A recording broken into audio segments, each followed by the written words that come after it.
In the early 90s, sports cards were treated like a sure thing, much like Pokemon is today. Then the market lost almost all of it overnight. People are asking whether Pokemon is headed for the same wall, so I went back through what actually happened in the 90s and compared it to Pokemon's own numbers now. The answer isn't a clean yes or no. Welcome back to the Poketicker. Let's see what the market's telling us. Thanks again for tuning in. I wanted to review this because I've seen several people compare what happened to sports cards to what's happening to Pokemon now, and use similarities from the 90s in sports to now with Pokemon cards. First article up is actually one from 2022 talking about how the Pokemon Company increased their printing to respond to the speculators and the increase in pricing. So even though this article is from 2022, it will feel very similar to what's happening right now, obviously. Roughly 30% of all Pokemon playing cards in the 1997 trading game, based in Japanese animation of the same name, were printed in the last 2 years. So again, that's 2021 through 2022. A lot of people jumped in COVID and at the end of COVID. We've seen this many times, printing a whopping 9 billion playing cards between 2021 and 2022, double the 3.7 billion the company printed the prior year, and well above their average of 1 billion new cards. Something obviously very similar was happening in sports in the 90s, but I just wanted to start out here and show you Pokemon's actually already encountered this 3-4 years ago, and now it's feeling like it's happening again. So just to quickly give a brief overview of what happened in sports in the 90s, between 86 and 93, they produced more cards than any other time in history. Unlike Pokemon, there's multiple companies out there that do sports. If you collect sports, obviously you'll know them, but Topps, Fleer, Donruss, Score, Upper Deck, just a few heavy ones in the baseball arena. Obviously, they call it the junk wax era now. However, back then, that's not the way it felt. So, big investment from all those card companies making more. $100 back then was a lot. Obviously, not a lot now. And then the bubble burst in the mid-90s. So, several things happened to cause that, but one big one was the player strike, and then secondly, because of the amount of cards printed, had a big effect on the market, the sports market. The second part of that is all the cards printed. This is comparative to the Pokemon Company, who's printed many more billions over the last 5 years compared to the previous 25. Very similar for baseball. At the height of their popularity in the 90s for the junk wax era, quote unquote, they produced an estimated 81 billion baseball cards. So that dwarfs the Pokemon card company right now. And they printed a ton of the number one sought after card, which was the Ken Griffey Jr. card. If you scroll down here, you'll see they even, quote, produced over 1 million copies of his rookie card alone. To compare that, that'd be like taking the top card from Scarlet and Violet or Mega Evolution, so let's just say the Mega Charizard, and printing it over 1 million times.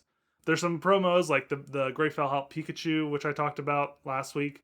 That card may have over 1 million copies as well. So some clear similarities happening between sports and Pokemon. I took a lot of the data and I broke it down for you. Here's the quick timeline of the sports card. So 86 to 94, tons of product out there. 94 is the player strike, and then the market collapses, and now that's known as the junk wax era. And is Pokemon the next TCG or card collecting franchise to hit that? Let's go over just a couple of other facts. 9 billion cards were printed between 2021 and 2022. 2024 to 2025, 11.9 billion, and then 10.2 billion cards. Massive overproduction from what we were seeing. However, we've also, at the same time, been seeing a massive increase in people joining the hobby and people wanting to buy cards. That's led, obviously, to the increase in prices, and it's still why we feel like there's not enough product out there. Right now, also, we have the correction, so a lot of modern, I would say the majority of modern is coming down. 20%, 45% reductions in costs for sealed product and singles. Sealed product down 15 to 25% separately. And then vintage is actually doing the opposite. Vintage is going up. So a lot of those people have been scared, probably from previous downturns in Pokemon, and then moving their money into vintage, which has true scarcity. With that said, here's where I'm actually breaking the comparison down and saying what I think is happening. So in the 90s, you had all 5-6 of those companies producing billions of cards at once. Overproduction was a reaction. They were chasing the boom versus actually following it. And then even the scarce cards, like we showed, that number one card from the set, the Griffey rookie card, was printed over 1 million times. So that is not a scarce card at all. On the Pokemon side, some things are quite different. Only Pokemon is making the cards. There's not 4 or 5 other Pokemon companies out there making cards in the Pokemon realm. Obviously, other TCGs, but if that other TCG doesn't do well, it's not necessarily on the Pokemon company. The stated goal of their overproduction right now is to help keep prices low and scalping down. They are trying to work through the boom and help keep prices low for the collector and the hobbyist. And then lastly, the overprinting is working. You can see with all the modern cards coming down right now, there's more product out there, there's more availability. You've seen some examples of people, quote unquote, panic selling their buildup of product. Even with all that going on, the vintage cards and even I would say mid-era cards are doing quite well. So while the modern stuff is struggling, those are not. They have real scarcity. There's a limit to how many are available. That's where the comparison actually breaks down. Not a one-to-one comparison with what happened in sports, and Pokemon is doing some things differently, has some different factors that I think will prevent a full-on junk wax type era. With that said, I wanted to share this snippet from an article about Pal World, actually, a big Pokemon competitor. They recently have announced and are starting to put out their own TCG to compete. And so this little snippet's talking about how this looks like it could be Pokemon's problem. Obviously, a big scalping crisis in the Pokemon TCG, built over years and has accelerated dramatically since the pandemic. Obviously, that's the big boom since a lot of hobbyists got back into it during COVID.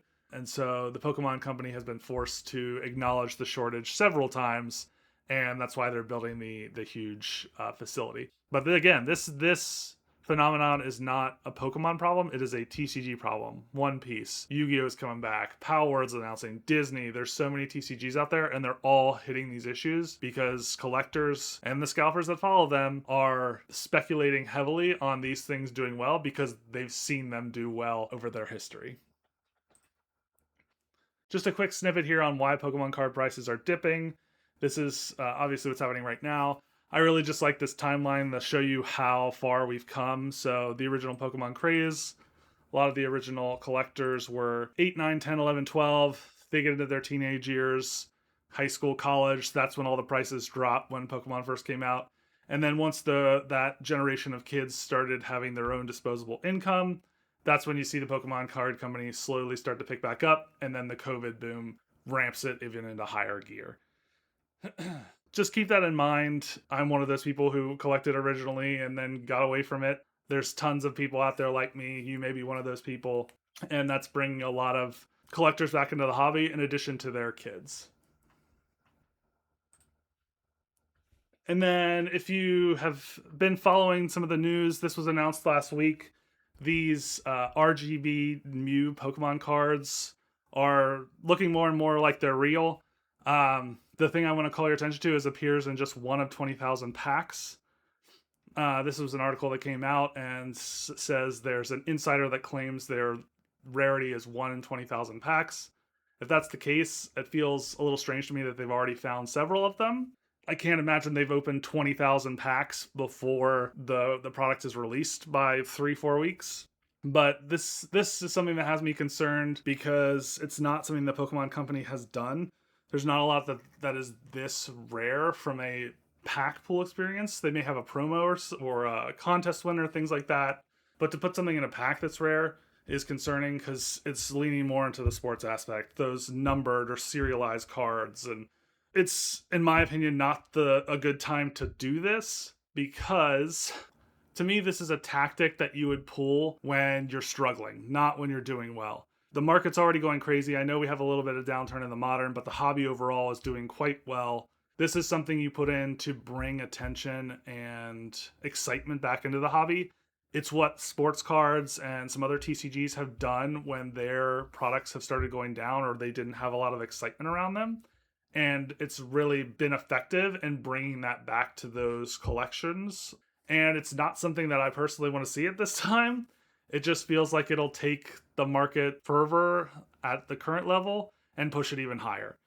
I'm a little concerned if that's the case. I hope it's not 1 out of every 20,000 packs. That'd be really disappointing for anyone who wants to collect these cards and get the master set for the 30th anniversary. That's what I had to talk about today. Looks like Pokemon's safe from that junk wax era. But as always, be careful, collect quote unquote responsibly. If you're following the rule of collecting the things you like, you'll always do well. Let me know if you agree with me, if there's anything here you thought I got wrong or right. Otherwise, I'll see you on the next video.